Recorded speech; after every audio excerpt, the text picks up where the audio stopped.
Hello and welcome to the Romanov Review, the podcast that details the life and legacy of the last Tsar, Nicholas II, and his family. I am your host, Kasia Bell. Today's podcast will dive deep into the final years of the last imperial family before their untimely execution in 1918. Now, for those who have never heard of the Romanovs, you might be familiar with the name Rasputin, who played a major role in their story. Our podcast is named the Romanov Review because, like any publicly historical told event, it is only a recollection or review of these past events.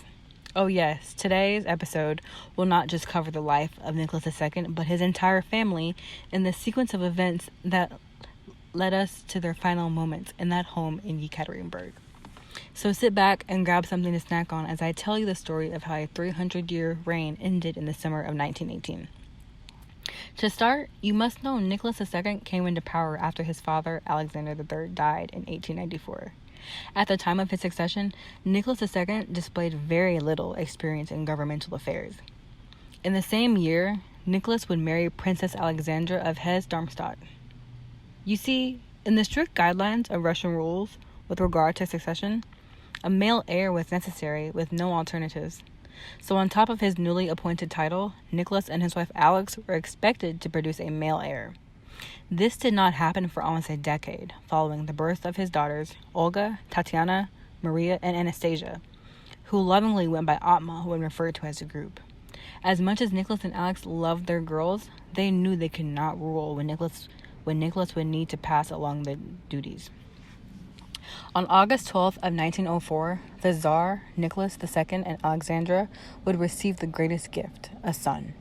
Alexei Nikolaevich Tsarevich of Russia was born. The sense of joy only lasted for a few moments. Hours after Alexei was born, Alexandra noticed bleeding from his navel and her worst concerns were brought to fruition. The heir to the throne and the only heir was born with hemophilia. During the early 20th century, being diagnosed with hemophilia was an early death sentence. Roughly 6 months after the birth of Tsarevich Alexei, on January 22nd of 1905, the Bloody Sunday Massacre would take place. Rioters gathered at the palace in St. Petersburg in an effort to protest the rising prices of food and the government. Bloody Sunday gets its name from when the palace guards fired the weapons upon the crowd of protesters. This was the beginning of a turn of events and ill feelings towards the imperial family. Moving forward, my next story comes after the abdication of Nicholas II and the young Tsarevich Alexei, and into the final moments of the Romanov family. During March of 1918, the White Army was advancing, which prompted the Bolsheviks to transport the family to the Ipativ house in Yekaterinburg. On the night of the 17th of July in 1918, the entire Romanov family was ordered to get dressed and were taken to the cellar.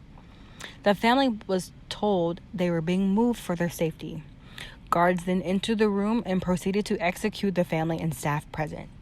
Nicholas was killed first, followed by his wife, then the remaining in the room. Over the years, there have been reports of the possibility of one of the Romanov children surviving this brutal attack. It was then proven in 2008 and 2007, all members of the Romanov family had been killed that night.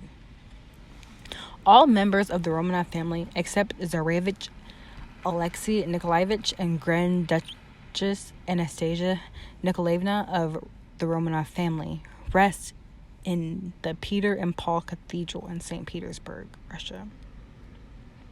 This concludes the first episode of Romanov Review. Thank you for tuning in.